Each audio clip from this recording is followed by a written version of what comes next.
And further afield, with the upcoming U.S. elections drawing even closer, the nation stands at a critical juncture. From the presidency to Congress and local offices, the choices Americans make will shape the direction of the country on crucial issues like, of course, the economy, healthcare, climate change, as well as national security. Let's now expand on this and welcome Director of the African Center for the Study of the United States at the University of Pretoria, Professor Christopher Isike. Prof, always great having you with us. Good afternoon. So the countdown to probably the biggest U.S. elections has started in a few days. We have seen the most intense campaign from the Biden, Harris and Trump camps, which have now led to various public spats and even assassination attempts on a candidate. Well, yes, it's going to be a sporadic race now to the very end, just a few days to go now. And I think that is a bit of desperation that we're beginning to see and accusations. Mm-hmm. And looking at how both camps have campaigned so far, Prof, who do you foresee taking the Oval Office? It's difficult to say. If you look at the poll, they tell you the story of a very, very tight race. But there are. If you talk to people on the ground, you hear a slightly different story in terms of momentum going for Democrats. They are doing the hard work of campaigning on the ground and using volunteers, knocking from door to door, whereas the Trump campaign has tended to cede that campaign organizing and mobilization to super PACs and rich people like Elon Musk, who may not necessarily be as effective in terms of just turning people out on the day. So I'm not predicting, it's difficult to say, but I hear that there is more going for Democrats on the ground than the polls tell us. Mm-hmm. And Prof, the road to these elections have quite laid bare the challenges that the U.S. is currently faced with, like your issue on immigration, as well as contracting global reputation due to, of course, its involvement in wars like in Gaza and Israel, coupled with the potential BRICS group becoming the new world order. It seems they are quite on a shaky ground, and whichever candidate emerges victorious has quite a lot of work to actually get the U.S. back to its former reputation.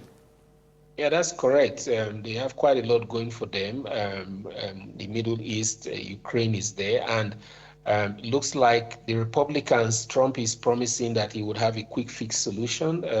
But if he wins, those solutions may not necessarily be one that the West or may bring peace in the Middle East or in Ukraine.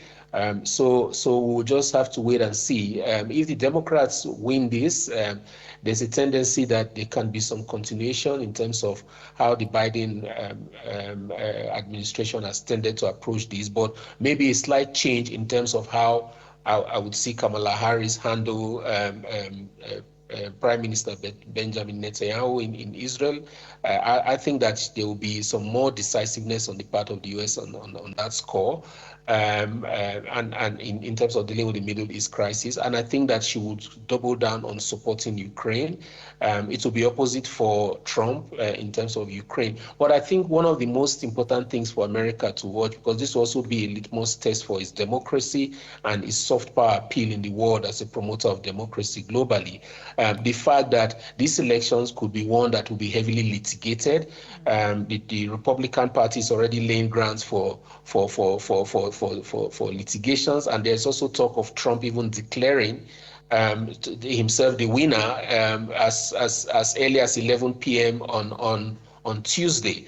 All of these are grounds for challenges that may undermine American democracy and American pride and the hope of the common man in other countries where democracy is actually needed for change. Mm-hmm. And just on that very important point you've just mentioned, Prof, on litigation, we understand that, of course, the states, the electoral body there is already putting measures in place against vote rigging. We are hearing that there's already a number of illegal voters that have actually been removed from some of the voters' rolls that were somehow just included on the voters list, because also Americans are able to vote online.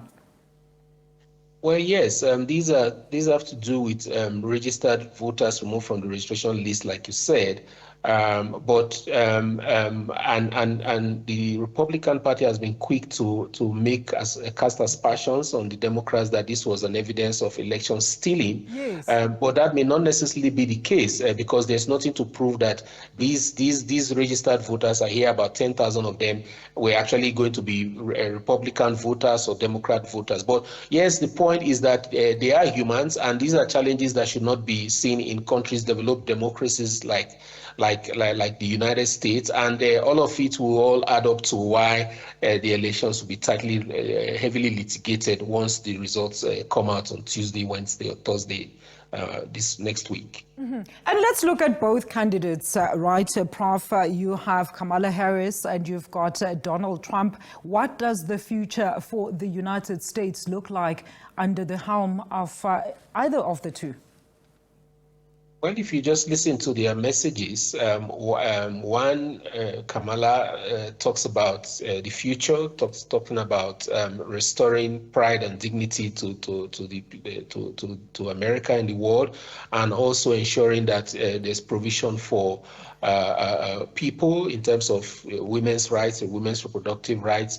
She's laid out a plan to make life better for new homeowners. She's very pro-labor as well, compared to Trump, who has really not said much other than, the economy and immigration. Those are the two key issues that's been talking about. And some of the things that he's saying he would do, he promised in 2016 and did not quite do. So it's going to be one person forward-looking, that's Kamala Harris, and Trump backward-looking in terms of wanting to fix people, wanting to arrest people and send people to jail, including, like he said 2 days ago, arresting people for election fraud, even when the elections have actually not been concluded. Prof, as always, great input there. Professor Chris Isike there on the U.S. elections that are set to take place come Tuesday.